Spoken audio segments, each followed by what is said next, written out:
Todo empieza aquí, con el pueblo judío. Un pequeño pueblo que ha sido dominado a lo largo de muchos siglos por los imperios poderosos de la zona. Es un pueblo especial porque ha desarrollado la idea de ser el pueblo elegido por Yahvé, su Dios, y además esperan que un día Dios les envíe un Salvador, un Mesías, que les libere. Alrededor del año cero, la situación de este pueblo no es buena. Está dominado por el Imperio Romano y al mando de unos dirigentes totalmente despreocupados de su gente. Y justo en ese momento llega él, Jesús, un hombre de familia humilde que durante sus 3 últimos años de vida se dedica a predicar, a difundir un mensaje muy potente y novedoso para aquella cultura. Fíjate, a través de su mensaje insiste a la gente del pueblo llano a ser solidarios unos con otros, y a los ricos los critica de forma dura e hiriente. Era un hombre con mucho carisma, por lo que resultó muy convincente y reunió muchos seguidores. De hecho, empieza a pensarse que Jesús es Cristo, el enviado de Dios que tanto tiempo llevan esperando. Se hace tan popular que se convierte en una figura muy incómoda para las autoridades judías y acaban matándolo en la cruz. Pero con ello no consiguen su objetivo. Como sabes, Jesús tuvo 12 grandes discípulos, los 12 apóstoles. Estos se convierten en los grandes profetas de su mensaje, primero en Judea, pero luego, al ser también perseguidos, se dispersan a lo largo del imperio. Ahora, estos tienen sus seguidores, a los que llamarán cristianos, y así se van creando comunidades de cristianos. Estos van organizándose y colocan al frente de cada una de ellas un supervisor, el obispo. Y siguen las persecuciones. De hecho, durante diferentes épocas las autoridades del imperio persiguen e incluso condenan a muerte a los llamados cristianos. Surge así la figura de mártir. Todo cambia en el 313. Los seguidores de la nueva religión son cada vez más, y el emperador de entonces, Constantino, quiere tenerlos de su lado. ¿Qué hace entonces? Legaliza el cristianismo. Así se acaban las persecuciones y para el siglo V el cristianismo se extiende ya por todo el imperio. Pasa a convertirse así en la religión oficial.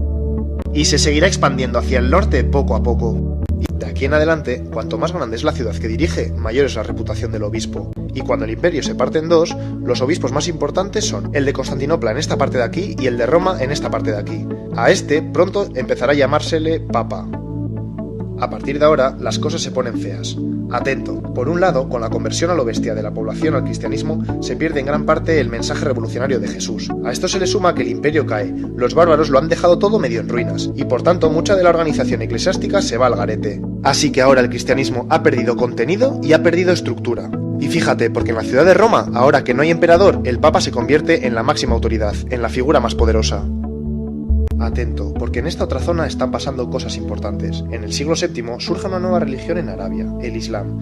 Toda una revolución en el mundo árabe y con gran dinámica militar. Pues bien, el Islam va ocupando toda esta zona, hasta llegar aquí, incluso hasta Roma.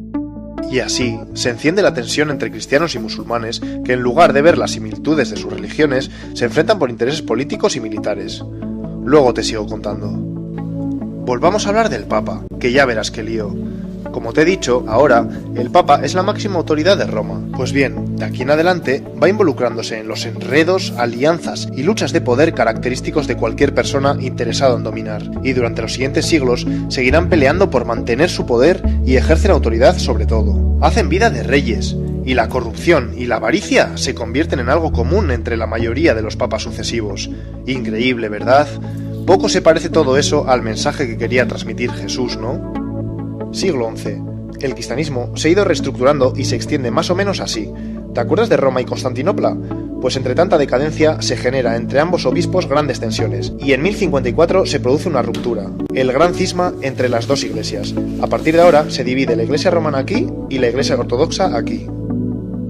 Pero paremos un momento, que no todo es degeneración en el cristianismo. Te hablo de los monjes benedictinos, que desde el siglo VI van extendiéndose por gran parte de Europa.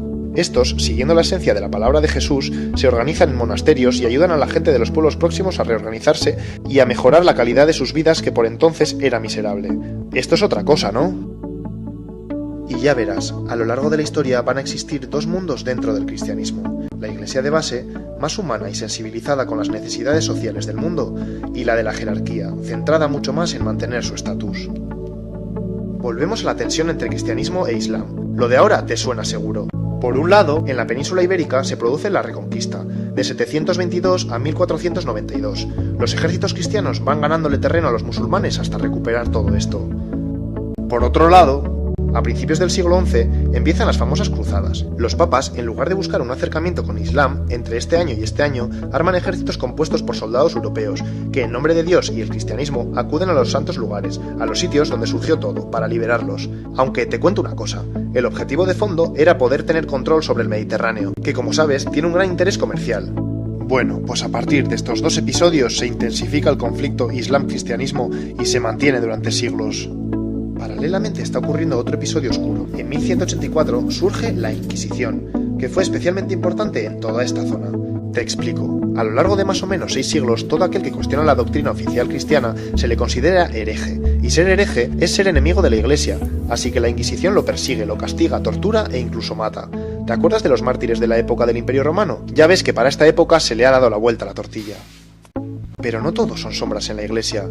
Antes te he hablado de los monjes benedictinos y su labor de ayuda, pues para ahora han surgido nuevas órdenes religiosas. Cistercienses, los cartujos y cartujas, los franciscanos, las monjas clarisas y los dominicos y dominicas. Todos ellos tienen como misión atender a necesitados y ayudar a los pobres. Mejor así, ¿no? Atento ahora, porque sucede algo importante.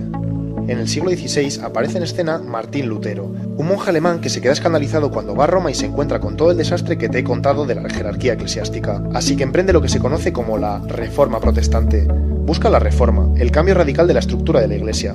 Pues bien, como reacción se produce el famoso Concilio de Trento, reunión de obispos. ¿Qué deciden? Pues justo lo contrario, dar más valor a la figura del Papa y alto clero y por tanto jerarquizar aún más el asunto. ¿Qué pasa entonces? Pues que el luteranismo se separa de la Iglesia romana. Posteriormente, otros movimientos religiosos hacen lo mismo y crean iglesias protestantes por toda esta zona. Y también en Inglaterra, donde el rey Enrique VIII quiere divorciarse de su mujer, pero como el Papa de entonces no le da permiso, se enfada y opta por romper con la Iglesia romana. Así se crea la Iglesia evangelista. Ya ves, la Iglesia romana se ha reducido geográficamente y comienza a autodenominarse católica. Pero espera, que entonces llega la época de la expansión de Europa por todo el mundo. En la medida que los países de Europa van conquistando territorios, llevan ahí su religión y a sus misioneros, y el cristianismo se expande por todos estos sitios, más o menos así. Paremos un poco que te cuento algo. San Ignacio de Loyola funda la Congregación de los Jesuitas, un grupo de religiosos más dinámicos y con mayor impulso de expandir su fe. Y lo hicieron por todo el mundo, pero de forma algo diferente. En lugar de dejar que los conquistadores dominaran a las poblaciones indígenas y les sometieran, ellos luchaban por reorganizarles. Ante todo aquí. A los conquistadores no les gusta esta jugada y consiguen que el Papa les condene y los suprima. No más jesuitas por estas tierras por una temporada. Damos un salto hasta el siglo XVIII, el de la Ilustración, que como sabes defiende el poder de la razón y lo científico frente a la fe y superstición. Hasta ahora la Iglesia ha sido la que ha dado la explicación de las grandes verdades. Pero ahora surge una marea de movimientos ideológicos, sociales y científicos revolucionarios y la Iglesia siente que son una amenaza de su dogma, por lo que adopta una actitud a la defensiva. Como reacción, se opone e incluso ataca a todo aquel que cuestiona el pensamiento religioso. Es necesario un nuevo concilio.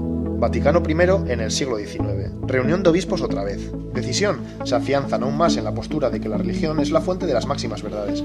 Ya ves, la Iglesia no consigue ir a la par de los nuevos descubrimientos y de alguna forma queda automarginada. Menos mal que la moneda tiene otra cara. No te olvides que en contraposición a todo esto que te cuento, sigue existiendo una gran dinámica religiosa. En estos siglos se crean cientos de congregaciones religiosas para salir de ese estancamiento, extender así, a lo largo del planeta, la vida cristiana, y además, hacer una labor humanitaria y de ayuda para mejorar la sociedad. Llega el siglo XX. Con todos los desastres de las guerras mundiales y ante el encierro del pensamiento de la Iglesia que te he contado, progresivamente surge la teología de la liberación. Los seguidores de la teología de la liberación desean un cambio en la dinámica que ha adquirido la Iglesia, y así centrarse en los verdaderos problemas sociales del mundo para solucionarlos.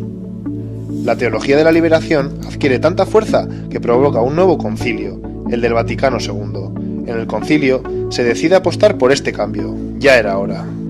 Sin embargo, en las décadas siguientes, ese espíritu del concilio no llega a cuajar tanto como se esperaba dentro de la jerarquía eclesiástica. Eso sí, en numerosas zonas del planeta sigue habiendo una dinámica de personas cristianas que continúan siendo fieles al mensaje de Jesús y que buscan la solidaridad entre gentes y pueblos. Hemos llegado a la actualidad.